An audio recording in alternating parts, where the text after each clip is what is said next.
Assalamualaikum warahmatullahi wabarakatuh. Kami dari kelompok 5 akan menampilkan video tentang teori kepribadian Islam. Selamat menyaksikan. Kepribadian adalah suatu tingkah laku manusia dalam menghadapi kehidupan. Lalu ada juga kepribadian Islam. Apakah itu kepribadian Islam? Kepribadian Islam adalah aktivitas berpikir berdasarkan Islami, baik dalam urusan akidah, akhlak, syariat, dan umum dalam berperilaku baik. Maka telah dijelaskan bahwa Islam itu membentuk seseorang muslim dengan pribadi yang menjadi kerangka berpikir Islami. Struktur kepribadian Islam diantaranya adalah 1. Qalbu atau al-qalb merupakan materi organik yang memiliki sistem kognisi yang berdaya emosi. Al-Ghazali secara tegas melihat kalbu dari 2 aspek, yaitu kalbu jasmani dan kalbu rohani. Kalbu jasmani adalah daging sanubari yang berbentuk seperti jantung pisang yang terletak di dalam dada sebelah kiri. Kalbu ini lazimnya disebut jantung pisang. Sedangkan kalbu rohani adalah sesuatu yang bersifat halus, robani, dan rohani yang berhubungan dengan kalbu jasmani. Al-Ghazali berpendapat bahwa kalbu memiliki insting yang disebut dengan al-ilabi, yaitu cahaya ketuhanan, dan al-basbirab al-batinah, yaitu mata batin yang memancarkan keimanan dan keyakinan.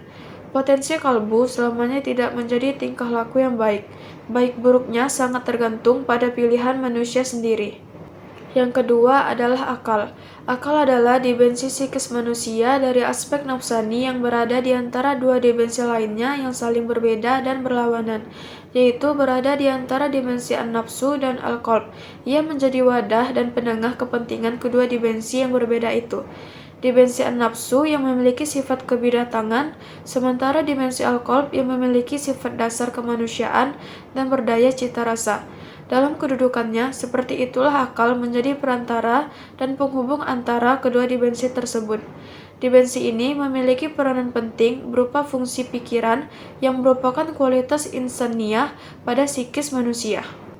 Dapat dijelaskan bahwa Al-Quran menggambarkan akal memiliki banyak aktivitas.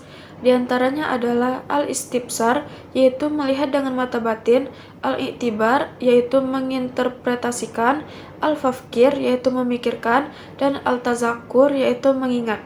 Semua itu merupakan aktivitas akal. Yang ketiga adalah nafsu. Nafsu adalah daya nafsani yang memiliki 2 kekuatan, yaitu kekuatan al-ghadabiyah dan al-syahwaniyah. Al-ghadabiyah adalah suatu daya yang berpotensi untuk menghindari diri dari segala yang membahayakan.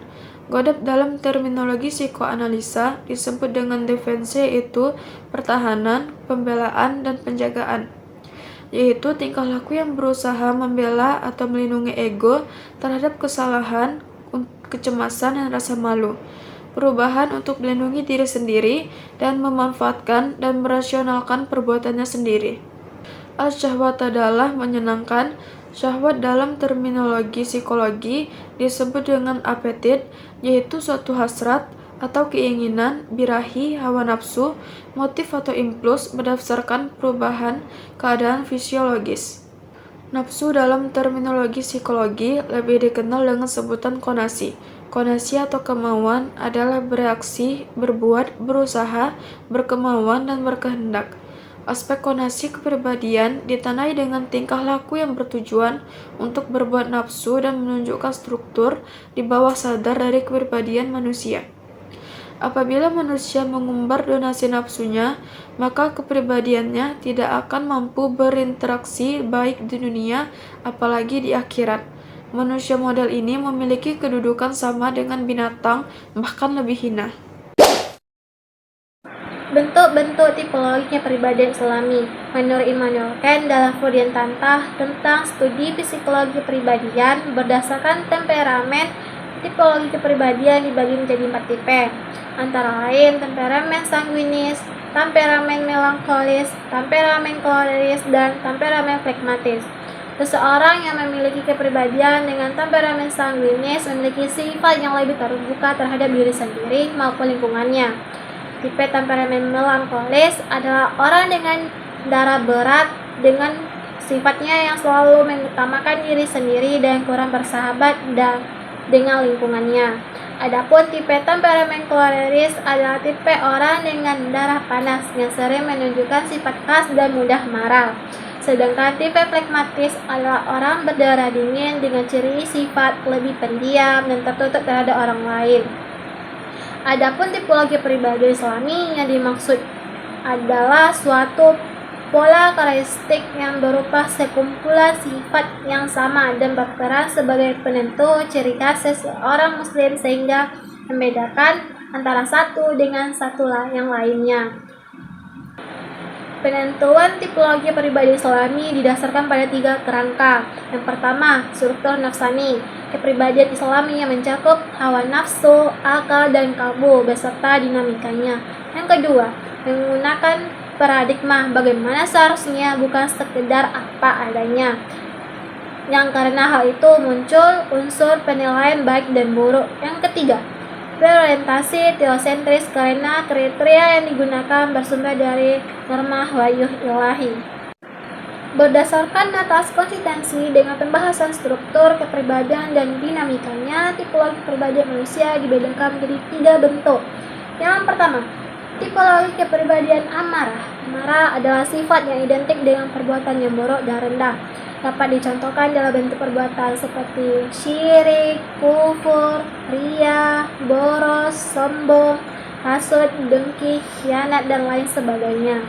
Sehingga dapat dipaparkan bahwa kepribadian amarah ialah kepribadian yang cenderung melakukan perbuatan-perbuatan rendah sesuai dengan naluri primitifnya, sehingga menjadi sumber kejelekan dan perilaku yang tercela, karena selalu mengikuti prinsip kenikmatan duniawi dan syahwati. Yang kedua, tipologi kepribadian lawanah.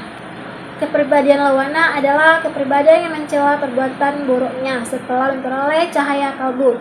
Ia bangkit untuk memperbaiki kebimbangan dan kadang-kadang tumbuh perbuatan yang buruk yang disebabkan oleh watak gelapnya. Tetapi kemudian ia diingatkan oleh nur ilahi sehingga ia bertaubat dan memohon ampunan. Yang ketiga, tipologi kepribadian mutmainah. Kepribadian mutmainah merupakan kepribadian yang tenang sehingga dapat meninggalkan sifat-sifat yang tercela dan dapat menumbuhkan sifat-sifat yang terpuji.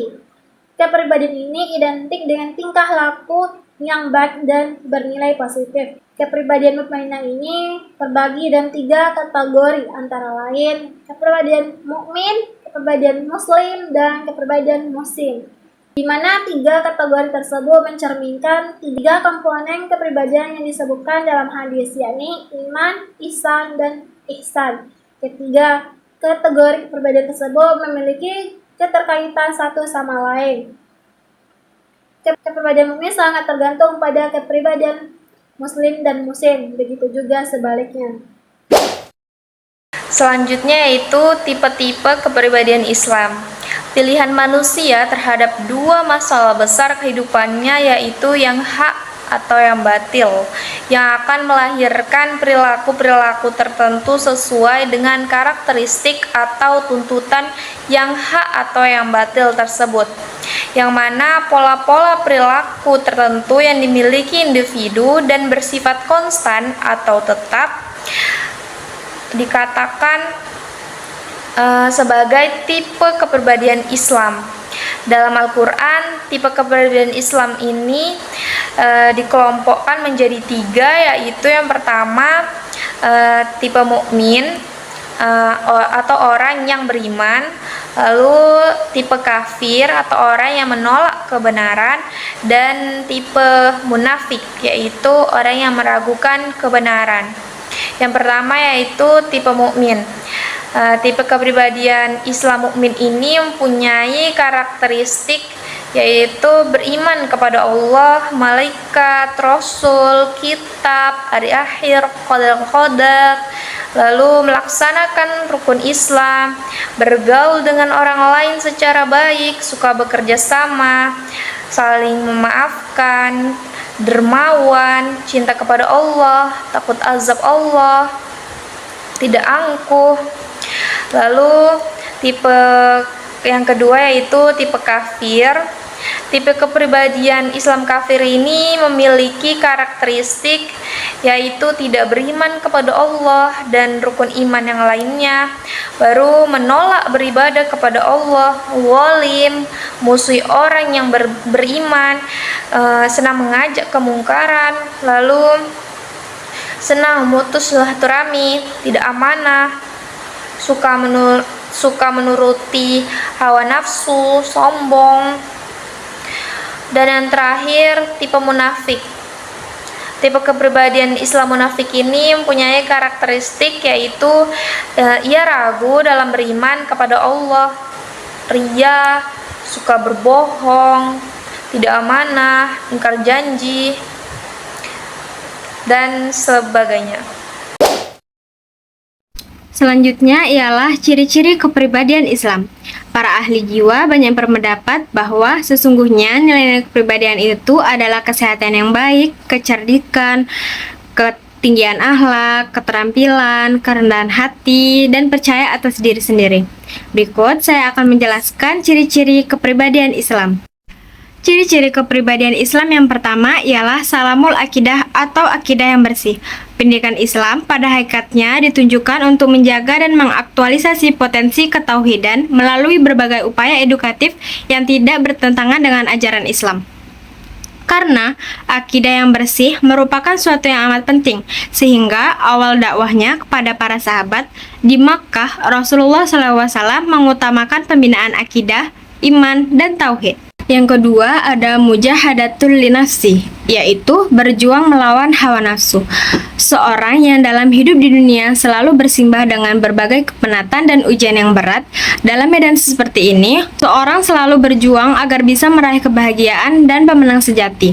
Tidak akan pernah ada orang yang mengecap kecuali jika ia telah berulang kali untuk melawan keinginan hawa nafsu. Hawa nafsu yang ada pada setiap diri manusia harus diupayakan untuk tunduk pada ajaran Islam. Yang ketiga ada matinul ukhluk atau akhlak yang kokoh. Akhlak menjadi masalah yang penting dalam perjalanan hidup manusia sebab akhlak menjadi norma-norma yang baik atau buruk yang menentukan kualitas pribadi seorang muslim. Dalam akhlak Islam, norma-norma baik dan norma-norma buruk telah ditentukan oleh Al-Quran dan Al-Hadis. Islam menegaskan bahwa hati nurani senantiasa mengajak manusia mengikuti yang baik dan meninggalkan yang buruk. Dengan demikian, hati menjadi ukuran untuk menjadi pribadi yang baik atau pribadi yang buruk. Yang keempat ada qawiyul jismi atau kekuatan jasmani. Kekuatan jasmani haruslah dimiliki oleh seorang muslim hingga dapat melaksanakan ajaran Islam secara optimal dengan fisiknya yang kuat. Seperti kayak melaksanakan sholat, puasa, zakat, yang itu tuh merupakan amalan dalam Islam yang harus dilaksanakan dengan fisik yang sehat dan kuat. Karena itu, kesehatan jasmani harus mendapat perhatian seorang muslim dan mencegah dari penyakit jauh lebih utama daripada pengobatan. Yang terakhir ada sholihul ibadah Islamiyah atau ibadah yang benar. Sholihul ibadah merupakan salah satu perintah Rasulullah SAW yang penting. Dalam suatu hadisnya, beliau bersabda, "Sholatlah sebagaimana kalian melihatku sholat." Sebagaimana hadis tersebut, Rasul memberikan contoh tata cara sholat yang sempurna. Bukan hanya itu, beliau melengkapi dengan berbagai kegiatan yang menambah pahala ibadah sholat.